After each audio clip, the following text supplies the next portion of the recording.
Hola, ¿cómo están? Les doy la bienvenida a una nueva instancia de conversatorio, en este caso dentro del ciclo Los Albores de la Patria y en el marco de la conmemoración del paso a la inmortalidad del general Martín Miguel de Güemes, como se recuerda cada 17 de junio, fecha en la que allá por 1821 data su fallecimiento.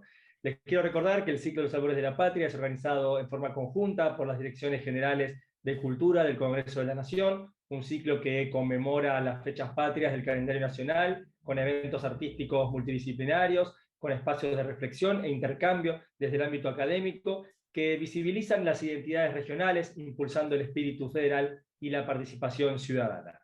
Mi nombre es Jorge Moyano, formo parte de la Dirección General de Cultura de la Honorable Cámara de Diputados de la Nación, y antes de presentar a nuestra invitada de hoy, queremos formalmente agradecer a las autoridades que hacen posible este tipo de eventos, a la presidenta del Honorable Senado de la Nación, doctora Cristina Fernández de Kirchner, al presidente de la Honorable Cámara de Diputados de la Nación, Sergio Massa, a las autoridades de las Direcciones Generales de Cultura de ambas cámaras, por el lado del Senado de la Nación, a su director general, Agustín Castañeda, a su director, Mariano Bertone, y por la Cámara de Diputados de la Nación, al director general, Ángel Gras, a la subdirectora general Natalia Calcaño y a su directora Andrea Barbieri. Nuestra invitada de la fecha es alguien que ha investigado mucho acerca de este periodo del que vamos a dar cuenta hoy, lo ha hecho en numerosas publicaciones, en diferentes artículos, en libros. Ella es la doctora en Historia e investigadora del CONICET, Sara Mata. Sara, bienvenida, gracias por estar hoy con nosotros. No, bueno, muchas gracias por la invitación, un gusto estar con ustedes. Bueno, el gusto es nuestro, por supuesto, de tenerte acá con nosotros. En este caso, obviamente ustedes están viendo, se trata de un encuentro virtual y es por la distancia, ¿no? Porque Sara se encuentra en la provincia de Salta y y nosotros aquí en Buenos Aires, y un poco para trazar ese paralelo es por donde vamos a comenzar, ¿no? Porque la historia precisamente nos va a llevar a la provincia de Salta.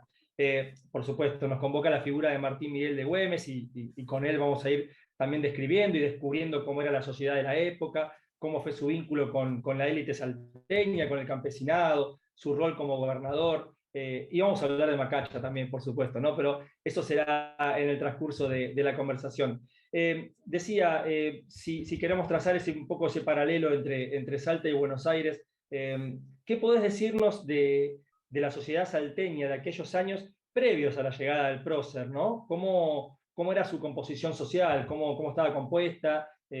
Tanto por el lado de la élite, de los campesinos, ¿no? ¿Qué rol tuvo el comercio en esa sociedad salteña? Y qué consecuencias trajo la creación del Virreinato del Río de la Plata, ¿sí? En ese sentido, como verás, la pregunta es muy amplia como para empezar a entrar en el tema, pero sobre todo para dejar planteado un interrogante, que es cuál era la importancia estratégica de Salta para Buenos Aires y para los fines de la revolución, ¿no? Y es ahí hacia donde vamos a confluir. Bueno, Salta, desde su fundación estuvo estrechamente ligada a la producción de la plata potosina, a la zona de Charcas, digamos, a la provincia de Charcas, y el comercio, fundamentalmente en la segunda mitad del siglo XVIII, pero ya desde el siglo XVII, el comercio más importante era el comercio mular, ya que en la zona de los Andes, el transporte de las mercancías debía hacerse forzosamente en mulas. Entonces, Córdoba, Buenos Aires, Córdoba y después Santa Fe eran los centros donde se criaban las mulas, y llegaban a Salta donde invernaban, o sea, engordaban, estaban un periodo entre 6, 8, 10 meses, endureciendo los cascos y creciendo, digamos, para poder encarar el largo camino hacia, no solamente hacia Charcas, sino fundamentalmente también hacia Cusco y Jauja, que eran los centros comerciales más importantes, redistribuidores de las mercancías en toda la zona de surandina. Aclaro esto porque todos piensan que las mulas iban a Potosí. Bueno, algunas iban a Potosí, sí, pero en realidad la fuerza para trabajar en los ingenios de molienda de metal era hidráulica, entonces una parte iba, pero el grueso del comercio se hacía con el Perú, ¿no? Con Cusco y con Jauja. Entonces es un espacio muy vinculado, incluso familiarmente, económicamente, culturalmente. Hacia la segunda mitad del 18 y sobre todo a finales del 18, muchos salteños, y cuando digo de la Intendencia de Salta, iban a estudiar a Chuquisaca. Entonces hay toda una vinculación muy fuerte con el mundo andino, que el proceso de atlantización, que significa la creación del virreinato del Río de la Plata, no va a lograr todavía desarticular, ¿no? La desarticulación con ese espacio andino que todavía sigue vigente, porque nosotros tenemos una circulación muy importante con Bolivia y con el norte de Chile, se va a ir dando durante todo el siglo XIX y fundamentalmente el siglo XX, ¿no? Con el ferrocarril. Pero ahí es muy estrecho. Entonces, tanto Salta como Jujuy es el camino real, es el camino de tránsito, es el espacio de vinculación entre el mundo andino y la región atlántica, o sea, el litoral. Es por eso que va a ser un espacio también muy estratégico para la guerra, ¿no? Que era lo que te interesaba. Ahora, la sociedad de Salta es mucho más estratificada, tiene que no tiene Buenos Aires, por supuesto, una élite que reconoce orígenes entre los fundadores de las ciudades, ¿no es cierto?, los llamados beneméritos. Eso lo tienen muy en cuenta, y cuando se crea el virreinato y el puerto de Buenos Aires se abre al comercio, muchos comerciantes peninsulares se van a instalar en Buenos Aires, pero van a enviar, ¿no es cierto?, comisionados, diríamos,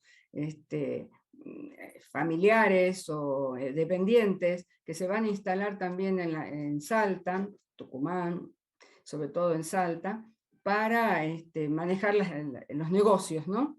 Y algunos se independizan, incluso llegan a ser comerciantes muy importantes de origen peninsular a fines del 18, que tienen giros directos con Cádiz, o sea que de alguna manera no necesitan la intermediación de las casas comerciales de Buenos Aires, comercian directamente. Es el caso de los Moldes, de los Gurruchaga.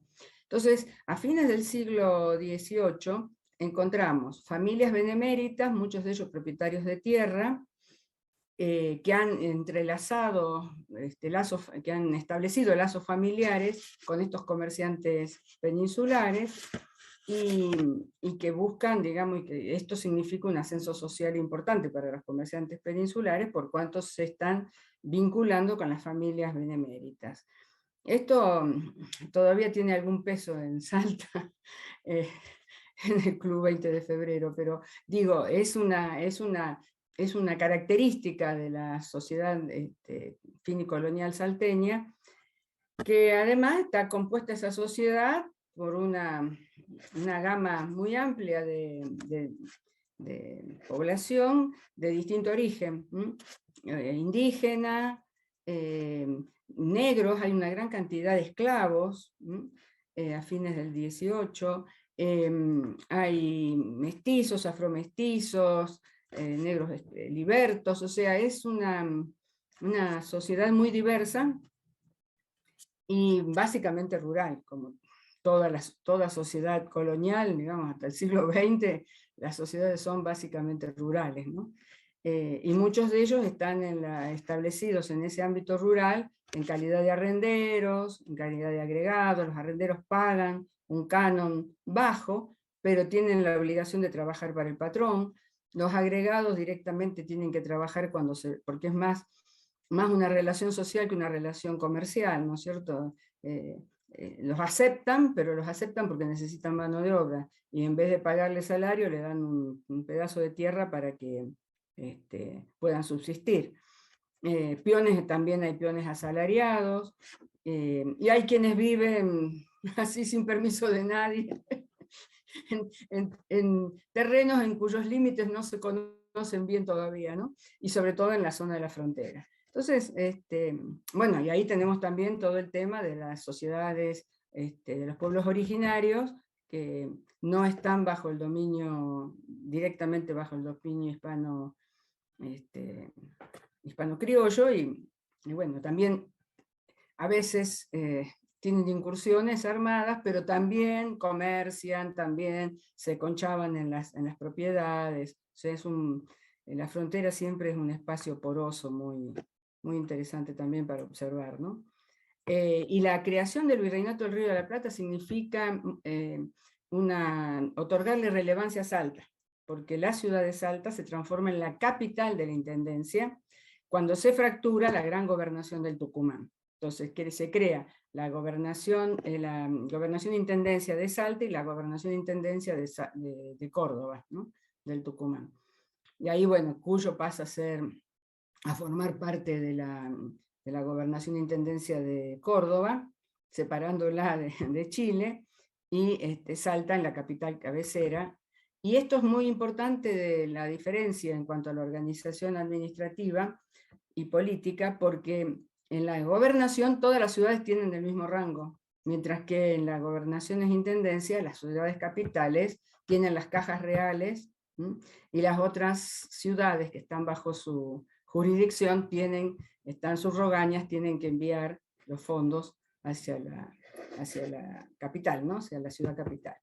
Y esto va a traer también, en su momento, dificultades con Tucumán, ¿no? Que quería ser la ciudad cabecera. Y bueno, eso después se ve cuando se empiezan a formar las provincias, y estas cosas vuelven a surgir. Así que Totalmente. es una sociedad muy compleja, muy estratificada y muy diferenciada, ¿no? Claro, claro, me interesaba justamente que nos pintes este panorama, esta radiografía de la sociedad, porque bueno, va a tener que ver un poco también, un poco no, bastante en realidad que ver con los amores y odios que va a despertar precisamente la figura de Martín Miguel de Güemes. Preguntarte también en ese sentido, ¿cómo viajaban las noticias de Buenos Aires hacia Salta, ¿no? ¿Cómo fue recibida el proceso de mayo de 1810 en Salta? ¿Cuánto hubo de apoyos y de resistencia a la Junta de Gobierno que se estaba proclamando en Buenos Aires? Bueno, la noticia llega en junio, es decir, todo el sistema de postas, ¿no es cierto?, que había sido reorganizado en la década del 70 por orden de Carlos III, tenía todo establecido cómo se transmitían las noticias. Y las ciudades subrogañas esperaban que las ciudades capitales tomaran una decisión. En Salta llega y se reúne el cabildo y después de muchas discusiones aceptan, digamos, reconocer a Buenos Aires. Creo que es importante señalar que hay en Salta, están los hermanos Moldes, que son verdaderos punteros políticos de la revolución. Sobre todo el Eustaquio, que va a ir hasta Cochabamba y también va a movilizar a Cochabamba, que va a ser la única que va a reconocer así espontáneamente y más rápidamente a Buenos Aires, y Juan Antonio, que es el que va a Cuyo, o sea, eran muy activos los Moldes. Y bueno, hay el grupo, entre ellos está Güemes y demás, son los que apoyan la revolución y logran que el cabildo que estaba...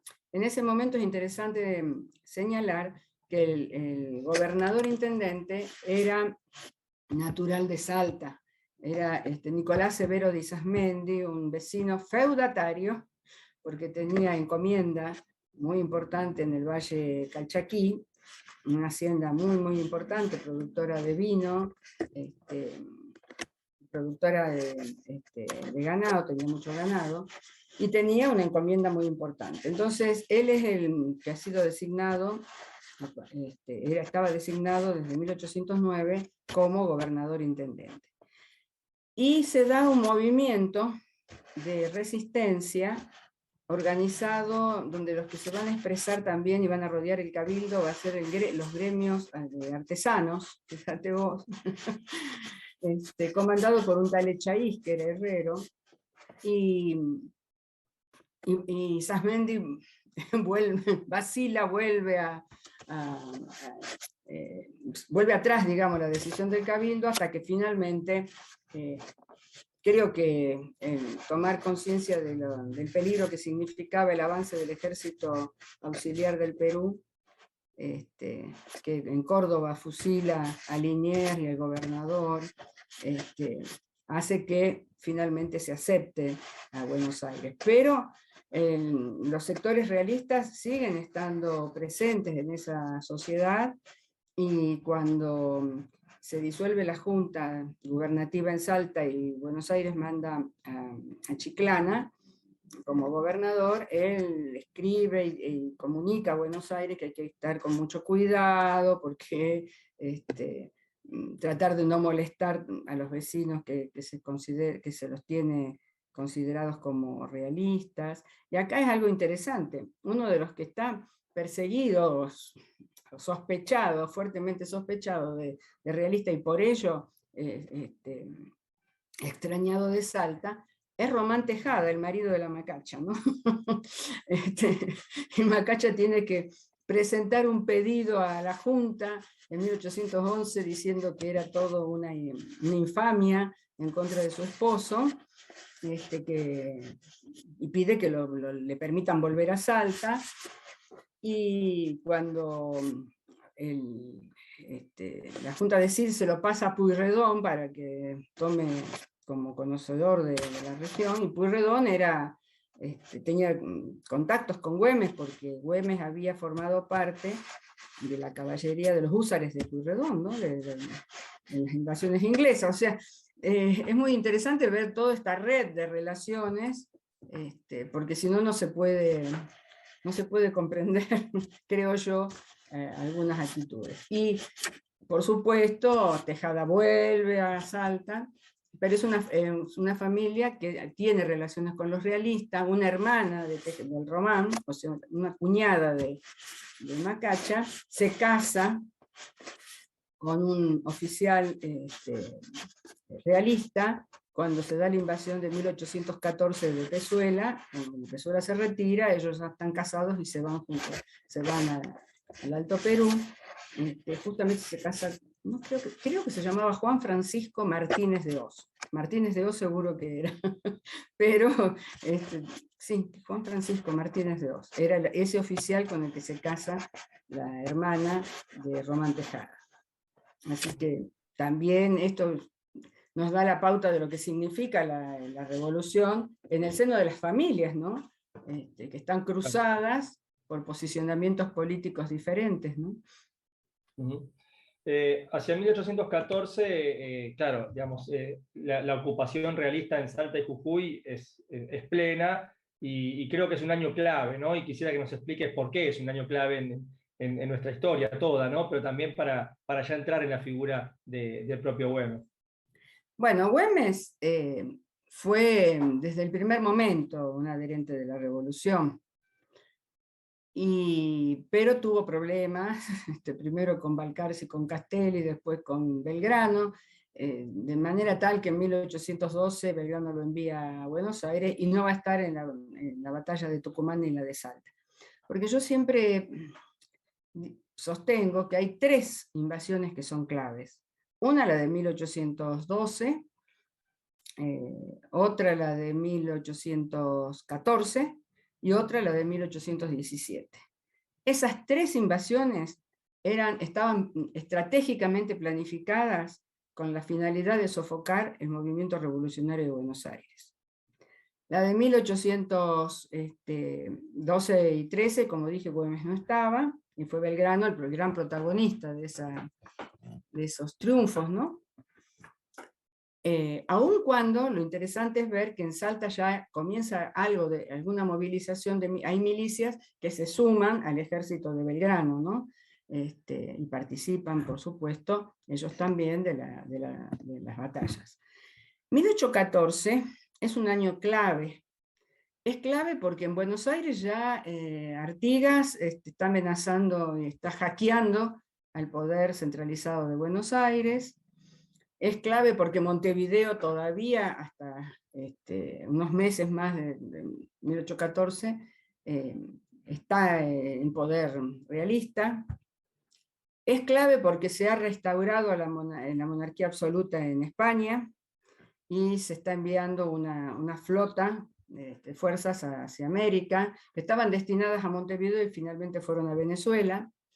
es clave porque los realistas, el Ejército Real del Perú, ocupa Santiago de Chile y provoca un exilio, digamos, de los grupos revolucionarios de Santiago de Chile. Pasan la cordillera y vienen hacia Mendoza los hermanos Carrera, pero también O'Higgins, etc., trayendo sus propias internas, por otra parte. Y entonces, es un año que tiene, y ahí se da, a principios, así, persiguiendo al ejército derrotado de Belgrano, a fines de 1813, que se da el ingreso, por eso es como un ida y un vuelta, ¿no? Entonces, Belgrano entra a Potosí, todo muy bien, pero después derrotado a fines del 12, perdón, a fines del 11, y vuelve, perdón, me estoy equivocando con la fecha, a fines del 12, y vuelve, del 13, y vuelve de nuevo a Salta. Y va a Tucumán.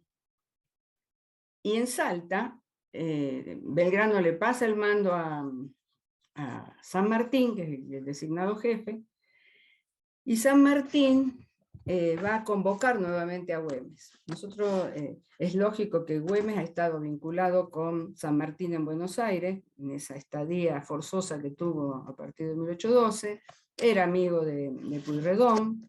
Pueyrredón tiene fuertes lazos con San Martín, de hecho va a ser cuando sea director supremo el que lo va a apoyar decididamente en su proyecto. Y lo importante acá es que el apoyo realista que existía en 1812, cuando se ocupa la ciudad de Salta, ya no existe en 1814. ¿Por qué? Porque esas familias realistas que sostuvieron a Pío Tristán y lo abastecieron, cuando se da la batalla de Salta y se pierden la batalla y se tienen que ir, se van, ellos se autoexilian, ¿no es cierto?, junto con el ejército realista, temiendo las consecuencias, digamos, de su apoyo al ejército real, y en 1814 Pezuela no tiene ese apoyo para abastecer sus tropas, y tiene que, partidas realistas avanzan sobre el Valle del Lerma, sobre la frontera, a buscar ganado. Y ahí se da un levantamiento de un campesinado, muchos de ellos eran medianos productores, otros eran arrenderos que tenían sus propios ganaditos, porque les están quitando sus pocos bienes, ¿no? Y esto no es así tampoco tan espontáneo como una reacción económica, simplemente porque los jefes de las milicias de Salta, que se han ido con el ejército de Belgrano hacia Tucumán, están alentando, están movilizando también a la gente. Es el caso de Zavala, por ejemplo, no el de Burela, pero sí el de Zavala, que son los que están movilizando. Esto sucede en enero de 1814. Digo esto porque Güemes llega en febrero de 1814. O sea, llega ya donde existe ya una movilización. Y esa movilización está motorizada por Pablo Latorre, que era también un oficial del ejército auxiliar, por Apolinario Saravia, que era jefe de las milicias en Salta, y por Dorrego. Dorrego es muy activo. Y entonces San Martín, que no conoce para nada el territorio, San Martín es un extraño, digamos, pero es alguien que pide siempre consejo a los que saben. Como Dorrego había participado y conocía el Alto Perú, le pregunta, le pide opinión, qué es lo que podríamos hacer. Y Dorrego le dice que lo mejor que pueden hacer es no avanzar un ejército que está tan debilitado para enfrentar al otro ejército, sino comenzar a aprovechar la movilización que ya existe y alentarla, sumarla, incrementarla, organizarla, para dar la batalla tal como se está dando en la región del Alto Perú a través de la guerra de montaña o la guerra de guerrillas. Y San Martín toma ese consejo y ya había mandado a llamar a Güemes, ¿no es cierto?, con un cuerpo de caballería, cuando Güemes llega en febrero de 1814, lo nombra jefe de la vanguardia para organizar y coordinar a esas guerrillas. Es más, sumo un detalle, Dorrego había aconsejado que nombrara a Pablo Latorre o a Apolinario Saravia al frente de esa vanguardia. Y San Martín decide designarlo a Güemes. La decisión es acertada porque Güemes va a demostrar tener una gran capacidad para organizar, ¿no? Yo creo que en esa decisión, además de las amistades comunes que tenían, pesó también el hecho de que tenía cierta carrera militar, Güemes, ¿no? Entonces, bueno, ahí comienza el proceso de movilización que se va generalizando, coordina acertadamente a los grupos insurgentes, y cuando en agosto de 1814, Pezuela, que no puede abastecerse, o sea, está cercado en la ciudad de Salta, cada vez que salen a buscar ganado o víveres para sostenerse, hay una correspondencia interesante de algunos vecinos de Salta, dicen, no entra ni un gramo de harina, o sea, ni una fanega de harina, estamos pasando hambre, la ciudad está sitiada por los gauchos. Ha caído Montevideo, y él lo sabe, se entera de la caída de Montevideo, o sea, sabe que ya no va a venir esas fuerzas que estaban esperando. Calcula que al no estar Buenos Aires, sitiando a Buenos Aires, a Montevideo va a tener hombres disponibles para mandar y reforzar al ejército que está en Tucumán. Y además, Arenales, Álvarez de Arenales, que ha quedado designado por Güemes como gobernador en Valle Grande, es el que decide, organiza, y es orden de Belgrano, organizar a las guerrillas insurgentes, Padilla, Camargo, Centeno, etc. Y da la gran batalla de la Florida junto con Warnes, ¿no es cierto?, en 1814. Entonces estaban hackeados por la espalda, no tenían perspectiva con Buenos Aires y por Montevideo. Entonces decide, están cercados y desabastecidos, bueno, se retiran, ¿no? Al retirarse y avanzar el ejército que estaba ya en manos de Rondó, comienzan los conflictos de Güemes con Rondó, ¿no? Las relaciones, porque ven en ese poder, en ese liderazgo ya creciente de Güemes, en la movilización, un peligro similar al que tenían con Artigas en el litoral, ¿no? La comparación que ellos van a hacer, porque además lo están apoyando Latorre, Saravia, los Moldes, que son reconocidos ya como adictos al sector federal. Entonces, más sospechoso todavía.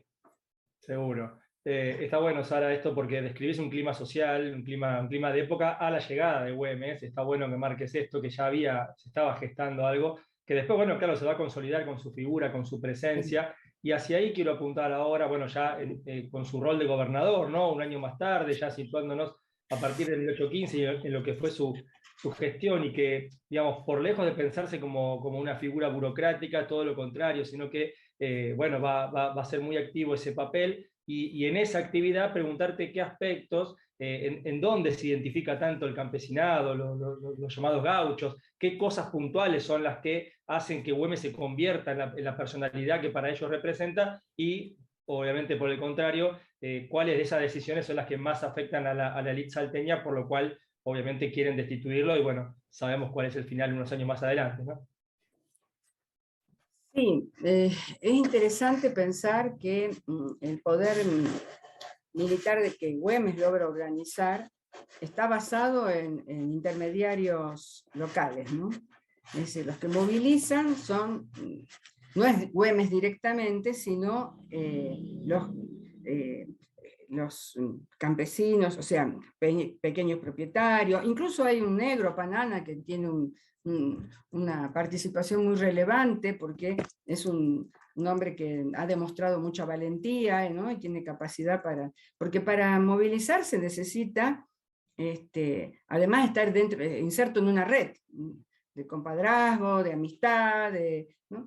Y lo que creo que es muy importante y que no se lo, siempre se lo ha visto desde arriba, digamos, Güemes es el que moviliza. Esos hombres también se movilizan y comienzan a tener aspiraciones. No lo hacen. Cuando se habla de la libertad, ¿no? De la libertad de la patria, y se habla de la patria, ¿qué es para ello patria? ¿Qué es para ello la libertad? Es lo mismo que para la élite dirigente, revolucionaria, es lo mismo que para Güemes, o para Moldes, o para San Martín. Entonces, en ese sentido yo creo que hay que ser cuidadoso, porque una mirada desde arriba, como la que tuvo la élite de Salta, al atribuirle solo a Güemes, haber sido el que los sedujo, los engañó, como son personas muy valientes, pero que no tienen nada de inteligencia, porque ahí está también esta diferenciación social, ¿no? Nosotros somos los que estamos preparados para gobernar, somos destinados a estar en el poder, es la misma que se tiene cuando actualmente se dice que él es el que hizo todo, porque es seguir considerando que los otros que quienes se movilizaban con él no pensaban, no tenían expectativa, no estaban interpretando de determinadas maneras esas arengas que se les daba sobre la libertad, sobre la justicia, sobre la patria. Entonces, ¿qué patria querían ellos? ¿Qué entendían por la libertad? Los esclavos entendían por la libertad personal. Y se lo dicen, ¿no? Bueno, si luchamos por la libertad de nuestros hermanos, también queremos nosotros ser libres. O sea,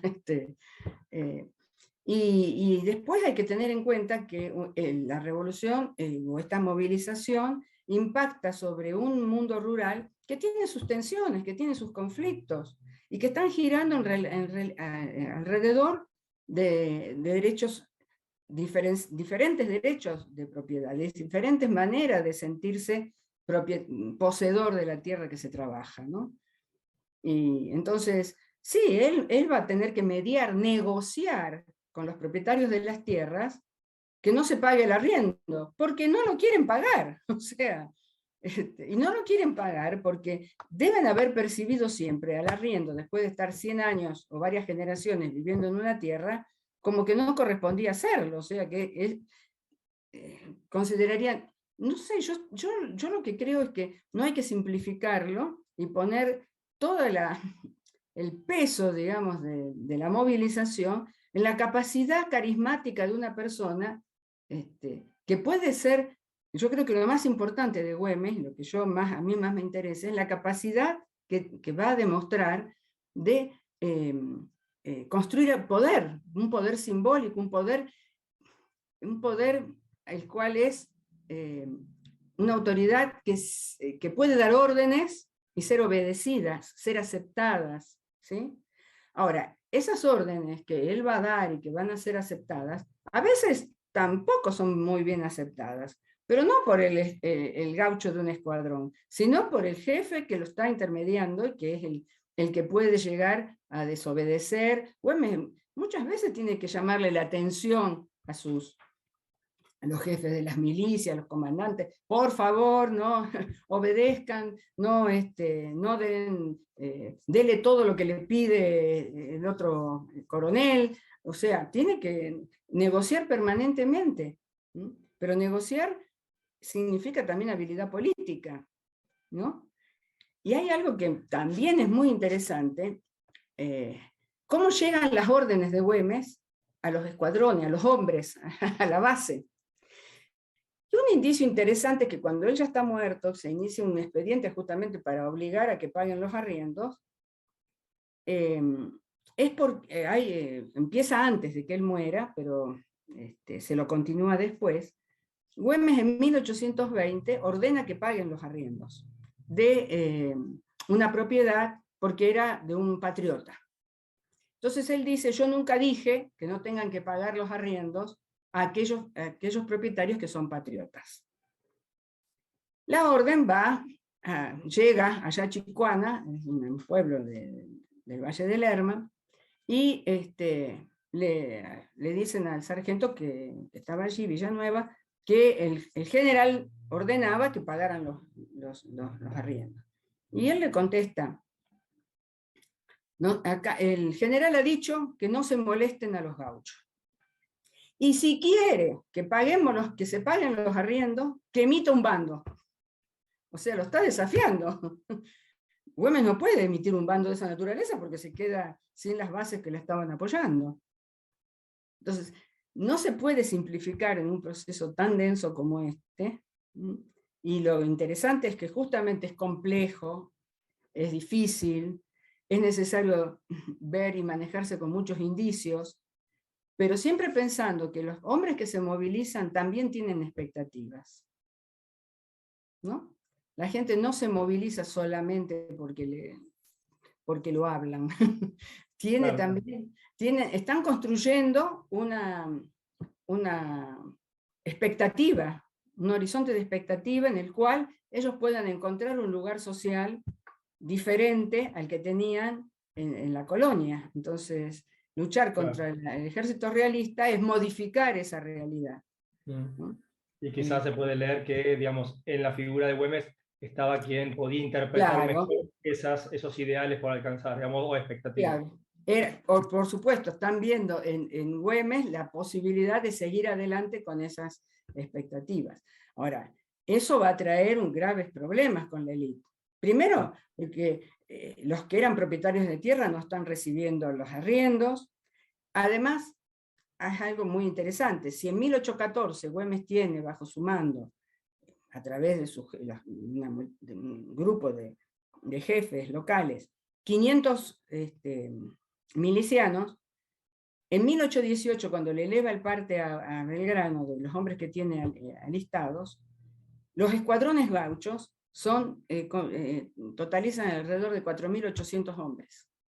No es poca cosa, ¿no? Y de esos 4.800 hombres, 2.100 están en el Valle del Lerma. Quien conoce Salta se da cuenta que el Valle del Lerma es lo más chico, lo más pequeño, territorialmente hablando. ¿Por qué? Porque no solamente hay salteños.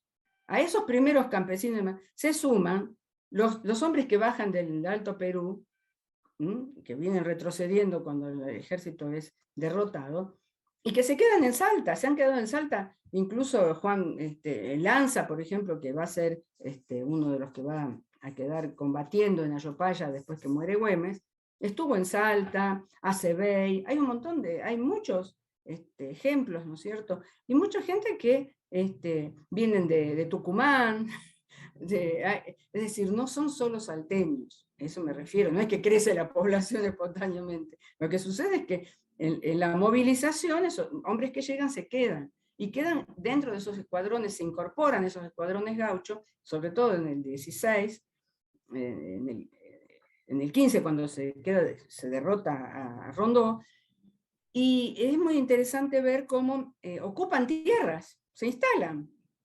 Y eso lo vemos porque justamente el suegro de Güemes es el que presenta en ese expediente que empieza en el 20 y que se sigue en el 22, la lista de quiénes son los gauchos arrenderos, o sea, quiénes son arrenderos suyos que están en su propiedad dentro de los escuadrones, y quiénes son milicianos, o sea, gauchos de escuadrones, que están ocupando tierras sin su autorización. Y te va a llamar la atención que de los 100 hombres que tiene introducido en sus tierras, solo 40 y pico él los reconoce como arrenderos, y el resto no. Y si eso le pasa a Tejada, le pasa a otros propietarios. Entonces, no reciben, no tienen, tienen las tierras ocupadas, no reciben la renta del arriendo, no le prestan servicios. Bueno, es malestar, ¿verdad? Y además los comerciantes son los que sufren los pedidos, los empréstitos, que algunos fueron espontáneos y otros después fueron forzosos, de dinero. Son los que tienen que entregar telas, tienen que entregar para poder sostener a esas fuerzas movilizadas, sobre todo porque todos los esfuerzos a partir de 1816, que va a ser Buenos Aires, van a estar destinados al ejército de San Martín. Entonces no hay casi recursos para las fuerzas que tiene Güemes. Claro. Y esto genera malestar. Genera malestar también, hay otro problema político aquí que es muy importante, que es los grupos proclives a la federación o federales frente a los centralistas. Los que ayudan a Güemes a llegar al gobierno son los federales, son los Moldes, y cuando el Pachi Gorriti, y cuando San Martín acepta a Pueyrredón, acepta a Belgrano y se suma al proyecto sanmartiniano, se alinea con Buenos Aires. Y esto hace que estos grupos federales se alejen un poco de él también. Y van a hacer crisis después en el año 20, en el caso de Manuel Eduardo Arias, por ejemplo, que defecciona. Entonces, claro, todo esto se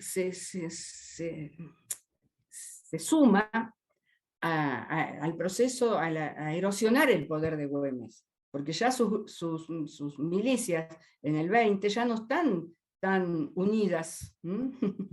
Y vos fíjate que, y ya lo decía Atilio Cornejo, mirá, para que no digan que lo inventé yo, hubo una conspiración que permitió que pasara una partida de 600 hombres realistas del ejército del Alto Perú hasta Salta para sorprenderlo y matarlo. Es más, cuando lo matan, 15 días antes habían intentado destituirlo en el Cabildo, también con el apoyo de algunos grupos milicianos. No lo consiguen. Y luego, bueno, claro, entonces es la decisión de la eliminación. Pero también, eliminar a Güemes tiene que ver con eliminar a alguien que está totalmente decidido a no entrar en ningún tipo de conversación con los comisionados reales que ya estaban enviando desde España en 1821, luego de la restitución de la Constitución liberal en España, ¿no? El trienio, lo llamado trienio liberal, que están enviando comisionados a los territorios insurrectos para llegar a algún tipo de negociación que permita gobiernos autónomos dentro de la monarquía. Y saben que, bueno, Güemes es absolutamente, igual que San Martín y que Bolívar y demás, están en este proyecto de la independencia total de España, ¿no? Totalmente. Entonces aquí también entra a jugar, porque muere Güemes y se firma un armisticio. Claro. A eso iba mi próxima pregunta, digo, porque termina con la muerte de Güemes, pero en realidad se sentaron las bases para un problema mayor incluso. Claro, no, firman un armisticio y ese armisticio es considerado por el virrey del Perú, ¿no es cierto?, y por el general Ramírez, que era el general del Ejército Real, no muy beneficioso porque permitía el comercio, y ellos no querían que la plata potosina fuera hacia Salta, pero lo consideran un hito importante en las conversaciones para llegar hacia la pacificación. Es lo mismo, simultáneamente en Miraflores también está negociando San Martín, ¿verdad? Claro. En la costa peruana, o sea que es en ese contexto, y en el 21 ya llegan también los comisionados a Buenos Aires, y en el 23 se firma una convención preliminar de paz, y es por eso que el ejército que San Martín reclamaba a Güemes, en 1819, 1820, ese ejército de observación que tenía que subir hacia el Alto Perú para colaborar con las fuerzas que él enviaba hacia la sierra, no se va a formar, no se va a terminar de organizar recién en 1824. Así que fíjate vos todo lo que hay en la muerte de Güemes. No, totalmente, y yo, bueno, la verdad que ya dentro de poquito vamos llegando al final de este conversatorio. Me parece muy interesante la mirada que propones de revisar la historia oficial también, ¿no? Primero para descentralizar un poco la mirada de Buenos Aires hacia lo que pasaba en otros puntos del virreinato, bueno, de todo lo que fue el proceso de la revolución en los diferentes puntos de lo que nuevo iba a ser nuestro país, pero también esto, ¿no? Para poder repensar y mirar la historia como vos lo estás haciendo. Y en ese sentido, no quiero terminar hoy la charla sin mencionar a Macacha Güemes, si bien ha pasado por alto en algún punto. Sí, no, pero Sobre todo por esto, porque pienso en la historia oficial y pienso en lo que uno por ahí va leyendo, y en realidad siempre Macacha aparece como la gran colaboradora de Güemes, ¿no? Y bueno, y es más que una colaboradora, digo, hay una revolución de las mujeres también en esa época, digo, nos centramos por ahí en la figura de Macacha porque da el contexto hoy para hacerlo, pero también hay, luego podemos mencionar a otras, pero contanos un poco cuál fue el rol de Macacha Güemes, quién fue en la vida, no solo de Güemes, sino también para el proceso de la revolución y lo que estaba sucediendo en Salta. Bueno, como te dije, era esposa de alguien que no era muy convencido, siempre sospechó sobre Román Tejada, y bueno, lo dice el mismo Bernardo Frías, se aproximaba a los oficiales españoles, tenía buenas relaciones cuando ellos ocupaban la ciudad, incluso en 1817 acercó a Güemes a algunos oficiales del ejército realista para convencerlo de que dejaran de luchar, y Güemes se puso furioso con su cuñado, y se supone que ha sido Macacha la que ha logrado desactivar el enojo de Güemes, porque era la hermana favorita de Güemes. En realidad no tenemos mucha documentación. Yo lo que te cité, que está en el archivo Mitre, lo encontré buscando alguna documentación que superara, digamos, porque todo se toma de Bernardo Frías, que escribe, es un excelente, para mí excelente historiador, y yo lo daría siempre como lectura acá en Salta, porque más allá de la mirada que él tiene desde una élite encumbrada, es muy agudo y recoge mucha información, tradición oral, ¿no? Que ha quedado transmitida de familia en familia. Y es él el que habla también de Macacha, ¿sí? Y es él el que comenta esto que te estoy contando ahora, de que Román le acerca a los oficiales españoles a Güemes, y que Güemes lo echa furioso, y se enfurece con su cuñado, y que es Macacha la que interviene para apaciguar, y que era muy amiga de él, que lo acompañaba permanentemente. Y también lo dice José María Paz, digamos, las memorias de José María Paz, que fue oficial del Ejército Auxiliar, que además de ser, fue después posteriormente gobernador de Córdoba, y escribe sus memorias a mediados del siglo XIX. No sabemos lo que es el juego de la memoria, y los historiadores sabemos las precauciones que hay que tomar sobre las memorias. Pero en este caso, él dice que, estando en 1814 en Salta, en 1815, el enfrentamiento que hay con Güemes, entre Güemes y Rondó, cuando a fines del 15 vuelve derrotado, que lleva a que Rondó ocupe la ciudad de Salta, destituya a Güemes. Entonces está reunido el Congreso de Tucumán a principios del 16, y acá están combatiendo Güemes con el ejército auxiliar, ¿no? Con Rondó. Y bueno, la misma estrategia, por más que Rondó toma la ciudad es sitiada por los gauchos, cada partida que sale del ejército auxiliar es derrotada por los gauchos, que además le toman los fusiles, entonces se arman mejor, y se ve obligado Rondó a dejar la ciudad y se refugia, aquí mira la coincidencia, en la finca, en la estancia de los Cerrillos, que pertenece al papá de Román, o sea, al suegro de Macacha. Y allí, si bien sobre todo Paz habla de las tratativas que el provisor Figueroa y otros miembros del Cabildo hacen frente a Rondó y Güemes para llegar a algún acuerdo, dice José María Paz que se dice acá en Salta que tuvo un papel muy importante en la mediación, me imagino yo, influyendo sobre Güemes, para llegar a un acuerdo entre Güemes y Rondó. Se firma el Pacto de los Cerrillos en esta propiedad de Tejada.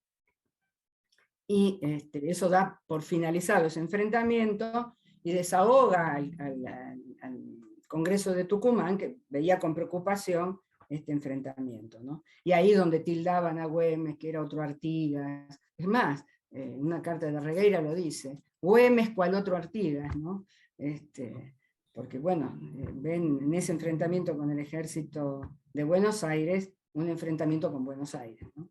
Claro. Así que Macacha es una persona, Frías también dice de que lo acompañaba, salía con él a caballo a recorrer, cuando tenía que arengar a los hombres, lo acompañaba. Es más, cuando ella tiene una red de espionaje, maneja, ¿no? Y eso queda comprobado cuando él está... Yo te estoy contando Frías, ¿no? No es que yo lo vi en un documento, lo estoy contando de Frías, pero le doy fe, digamos, reconozco el principio de autoridad en él. Dice que ella lo manda a llamar, porque cuando lo buscan destituir en mayo del 21, Güemes se da cuenta de que tiene una oposición tan feroz en la élite de Salta, que no es conveniente que se quede en la ciudad. Entonces se va a su campamento próximo, el campamento Velarde, y se queda ahí. Y ella, Macacha, ese día, el 7 de junio, que es el día que lo hieren, recibe una información de un bombero, de un campesino que viene y le dice que ha visto a la mañana pasar, reflejarse armas, ¿no?, que estaban avanzando hacia la ciudad desde el norte, y ella los manda a llamar para darle esa información, ¿no? Y Güemes le dice que no puede ser porque él tiene escuadrones gauchos así, hay gente de las milicias que están en el territorio y que si vieran, deben ser justamente sus hombres los movimientos que están viendo, que es imposible que pudieran ingresar una tropa realista. O sea, él descree de esa información que le da Macacha y se queda en su casa. Él está en la casa de Macacha. Cuando siente ruidos extraños en la calle y sale y pregunta quién vive, ahí es cuando es atacado, es sorprendido. Y logra, porque tenía una pequeña escolta, con esa escolta, herido, ser trasladado hasta la Cañada de la Horqueta, donde agoniza 10 días. Y los emisarios que le mandan ofreciéndole, o la nieta, ofreciéndole que le van a dar títulos y dinero, buen lugar, que no va a haber represalias contra él, etcétera, etcétera, están buscando que él acepte terminar con la guerra. Pero esa búsqueda es la que estaban los emisarios esperando que Olañeta le dijera que sí, que avanzaran, porque tenían que venir a hablar con Güemes. Había una orden de Ramírez de destinar a Salta comisionados españoles por el tema de la pacificación que tenían que hablar con Güemes. Ese documento sí lo tengo, que está en el Archivo General de la Nación, de Indias, que dice, porque por el gran influjo que él tiene sobre toda la región, que es no solamente Salta, sino también el Alto Perú. Y eso también indica que muy bien sabían ellos que Buenos Aires no tenía ninguna incidencia, lo que negociaban en Buenos Aires no tenía ninguna repercusión sobre Güemes ni sobre este espacio en guerra. Claro. Entonces, esos emisarios que van, para mí también van con esa misma, en la oferta que se le hace, está este tema de la pacificación, que después lo van a firmar con un armisticio, pero en ese momento se lo pretenden que por el peso que tiene Güemes, ¿no es cierto?, su figura, su liderazgo, que sea Güemes el que diga que hay que terminar con la guerra. Y por supuesto les va a ir muy mal porque los va a echar y va a pedir y hacer jurar a Vitt que van a continuar luchando por la independencia. Sara, ha sido muy amable, la verdad que bueno, has arrojado luz sobre un tema del que todavía estamos descubriendo, ¿no? Siempre es interesante volver a repensar, a releer y bueno, escuchar a gente como vos que ha investigado tantos años y tanto tiempo estas variables que se dieron dentro del periodo de revolución y que bueno, que en definitiva son parte de nuestra identidad nacional. Sara, bueno, muchas gracias y bueno, por supuesto queda el canal abierto para volver a ahondar sobre estos temas. Bueno, muchísimas gracias. Yo creo que es muy importante sacarlo de la historia oficial, edulcorada, simplificada, enfocada exclusivamente en la parte militar. Yo creo que es un observatorio político importantísimo también. Muy valioso. Gracias, Sara. Agradecemos a Sara Mata en nombre de las autoridades, por supuesto, de ambas direcciones generales de cultura, de las cámaras del Congreso de la Nación, tanto del Senado como de diputados, en nombre de sus presidentes, y por supuesto agradecer a nuestros compañeros de técnica que han hecho posible esta transmisión. Sara Mata, muchas gracias a ustedes por estar del otro lado también. Nos encontramos a la brevedad. Gracias. Bueno, gracias y hasta luego.